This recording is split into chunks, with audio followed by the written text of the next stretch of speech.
Thought I'd give an update on the system today. Have a look. We are running the fan. So from about 11 o'clock till about 6 or 7 at night, I've been running this fan, and it seems to really keep the temperature down. You know, I'm up at about 90 or something like that. And if you notice, most of my plants here, it's kind of rough. You know, this guy died last night. I forgot to run the fan for one day, and he just kind of fell over. Maybe he'll come back. He hasn't gone orange yet, but we'll find out.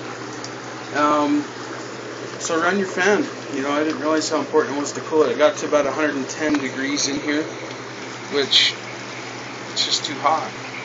The bean fell over, and now he's over here, and he's stood right back up. I've got all the little lettuce shoots. You can probably see them. I think they're doing well. Green onions, definitely, you know, a crop to grow in an aquaponics system. I did put another head of lettuce in here. You can see that. But look at the growth we're getting on all the tomatoes. I mean, you can kind of see how dead they were.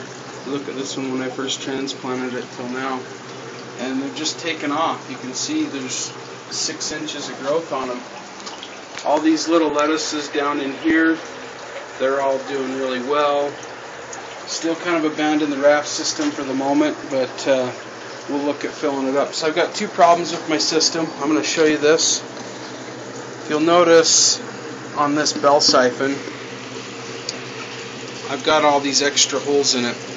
And what happens is when you're siphoning, you got to have like this rigid shape. I've decided to help it break siphon if you're not running the tube system down it. And if you take a look at these holes, they are above that. So I've got holes on the bottom, and then I've got the slits, and I got a couple holes above. And those holes are what's actually helping it break siphon, because I was having some problems doing that, and I didn't know it. So it was doing it maybe 80-90% of the time, and then sometimes it might get stuck for almost an hour without getting water to the bed, which isn't a huge deal, you know, because some people are only watering 2 or 3 times, but when you're cycling a system, you want to keep it running.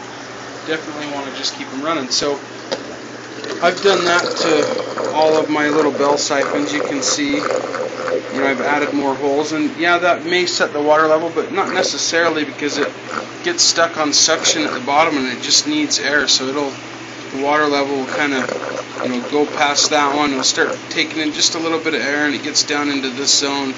And now that it's taken air, then it really, you know, starts to slurp. So,